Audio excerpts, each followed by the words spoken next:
ఒక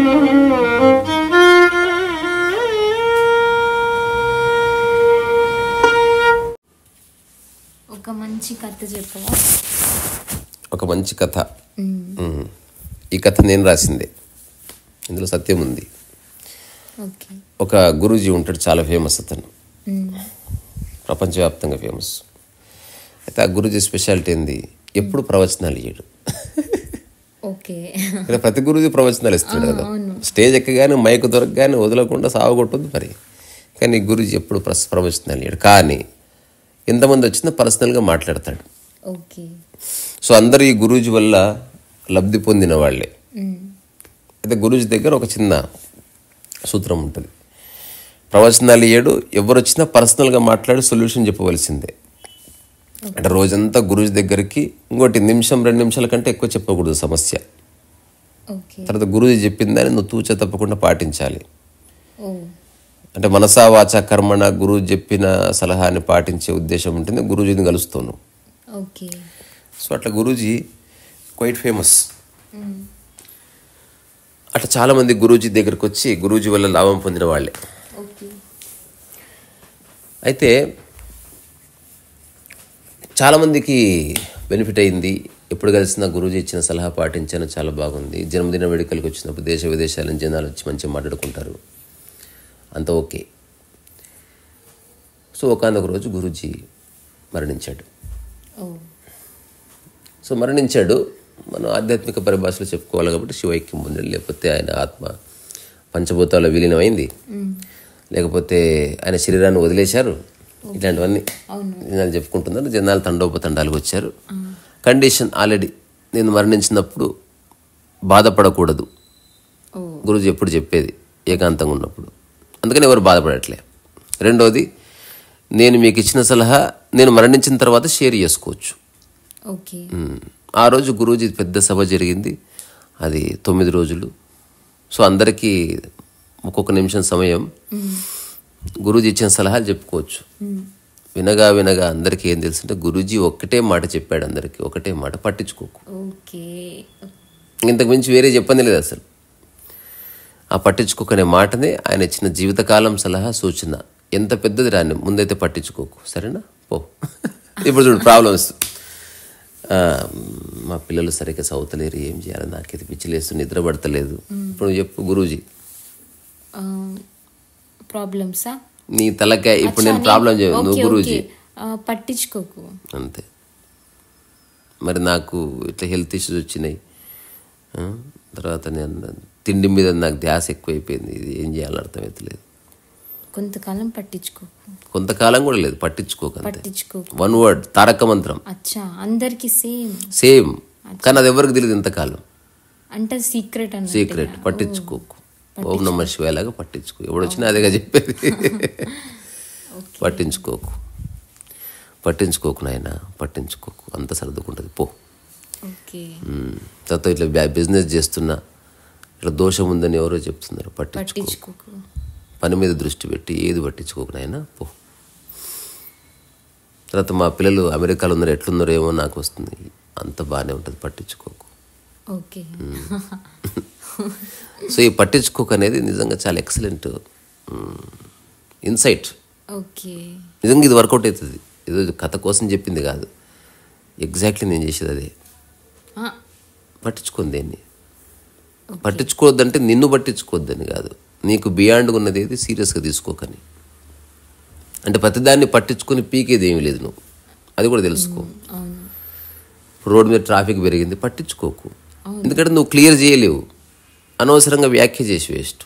ఇది ట్రాఫిక్లో పో, లేకపోతే పోకు, కానీ పోయిన తర్వాత పక్కోళ్ళని జావగొట్టకు. చూసిన వాడు ట్రాఫిక్ ఎట్లా విరిగిపోయింది. అసలు మా చిన్నప్పుడు అయితే ట్రాఫిక్ ఉండేదే కదా, అంత బక్వాసేది, దానివల్ల ఏ ఉపయోగం లేదు. సో పట్టించుకోకు. ఫుడ్ చేశారు, టేస్ట్ కుదరలేదు, డిస్కషన్ వేస్ట్, పట్టించుకోకు. తిను లేదా తినకపో, అంతే. చెప్పి వేస్ట్, ఎందుకంటే నువ్వు చెప్పినంత మాత్రాన్ని ఎవడు మారడు. అంటే వెంటనే ఫుడ్ చేంజ్ చేయలేవు, ఏం చేయలేవు అసలు, నువ్వు ఎవరిని చేంజ్ చేయలేవు. నువ్వు ఎన్ని సలహాలు ఇచ్చినా ఎవడు మారడు. ఎందుకంటే వ్యక్తిగతంగా తను మారాలని నిర్ణయం తీసుకుంటుంది, మార్పు వస్తుంది. చెప్పడం వల్ల మార్పు రాదు, ఎవడు విని మారడు. కానీ వింటూ ఉండగా ఒక ఐడియా రావచ్చు, ఇప్పుడు నా టాక్స్ వింటూ ఉండగా కొందరికి చూడాలన్న స్పృహ కలుగుతుంది, ఒక్కోసారి చూస్తారు, అక్కడ మార్పు వస్తుంది అన్నట్టు. ఓకే. నేను చెప్పినందుకు వాడు మారలే, వాడికి అనిపించింది ఒకసారి ఇట్లా చేసి చూద్దామని, అందుకని మార్పు వస్తుంది. సో ఈ పట్టించుకోకనేది ఒక గొప్ప తారక మంత్రం, ఎవడైనా ఇంప్లిమెంట్ చేసి చూడొచ్చు. ఎందుకంటే మన కంప్లీట్ ఎనర్జీ ఎప్పుడు వేరే వాళ్ళు ఏం చేస్తున్నారనే చూస్తున్నాం. వేరే వాళ్ళని పట్టించుకోవడంలోనే మన యొక్క శక్తి, మన యొక్క సమయాన్ని మనం వినియోగిస్తున్నాం తెలియకుండా. పట్టించుకోకపోతే your energy is with you. నువ్వేం చేయాలో పట్టించుకో. ఇప్పుడు సమస్య అనే దానికి అర్థం చెప్పు. సమస్య తెలీదు, అర్థం తెలీదు, క్లియర్. నీకు అన్యం ఉన్నది. ఓకే. నువ్వు ఎప్పుడు సమస్య చెప్పినా నీవు అని చెప్పి నీ చుట్టుపక్కల విషయాన్ని జోడించి చెప్తావు. నాకు మా పిల్లలతో సమస్య ఉంది. ఓకే. అంటే పిల్లలే సమస్య అని చెప్తున్నావు. నాకు ఆర్థిక సమస్య ఉంది, డబ్బే సమస్య అని చెప్తున్నావు. కానీ నువ్వు మధ్యలో నాకు జోడిస్తేవి, అక్కడ వచ్చింది ప్రాబ్లం. అవును. సో డబ్బుతో సమస్య లేదు, ఆ డబ్బుకి నాకు ఏదో వచ్చి నాకు డబ్బు వల్ల సమస్య అనిపిస్తున్నది. ఇప్పుడు ఎప్పుడు నువ్వు ఇట్లా అంటావా, గాలే సమస్య అనము. ఎందుకన్నావు? ఇంతవరకు రాలేదు.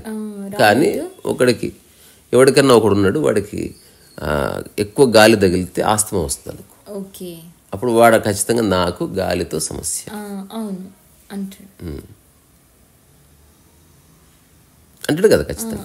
సో సమస్య అని వాడుతున్నామంటే నేను బాగానే ఉన్నా, కానీ ఇది రావడం వల్ల నాకు నా శాంతి పోతుంది, ఇది ఎట్లా క్లియర్ చేసుకో అని అడుగుతున్నాడు మనిషి. ఓకే. సో పట్టించుకోకు, సమస్య పోయింది. అంటే ఏవి మంచివి పట్టించుకోవద్దు, చెడువి ఏది పట్టించుకోవద్దు.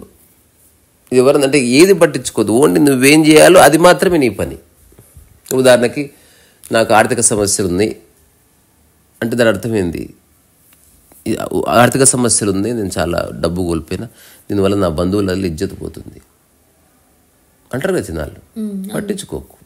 నువ్వు చేయవలసిందల్లా ఆర్థిక సమస్యలు వస్తే ఆర్థికాన్ని సంపాదించు, అది నువ్వు చేయవలసింది.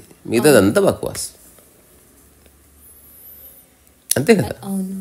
అంటే పట్టించుకోకని చెప్పిన వెంటనే పట్టించుకోకుండా ఉండగలుగుతారా? గురూజీ అందుకే వచ్చాడు మధ్యలోకి. ఇప్పుడు డాక్టర్ చెప్తే పాటించవా? అంటే అందరు చెప్తే వినరు.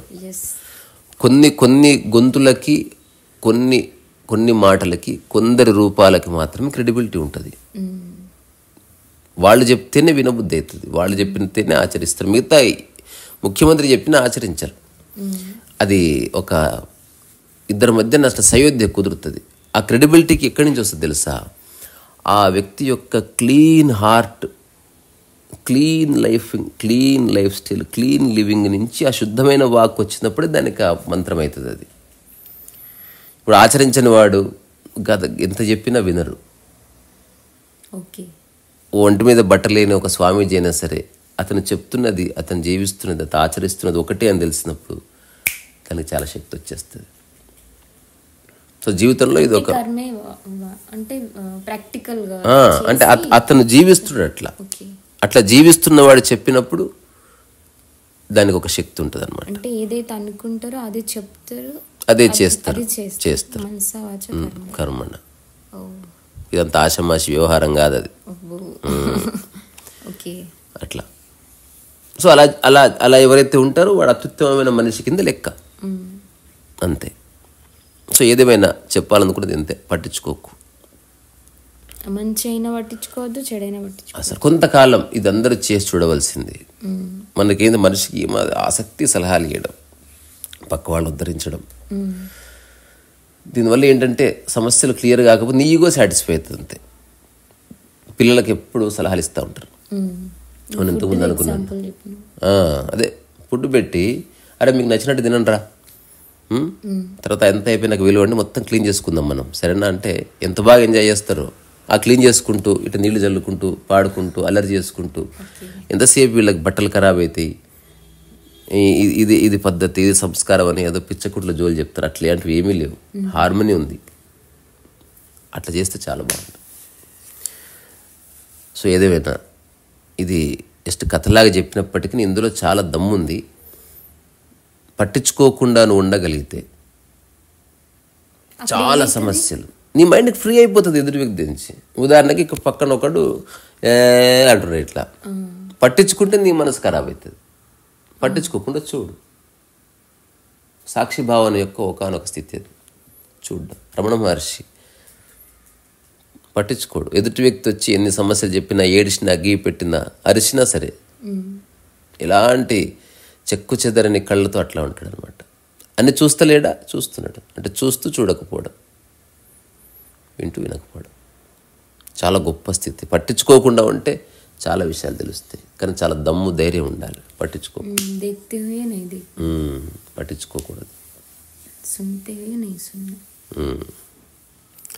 సరే మరి.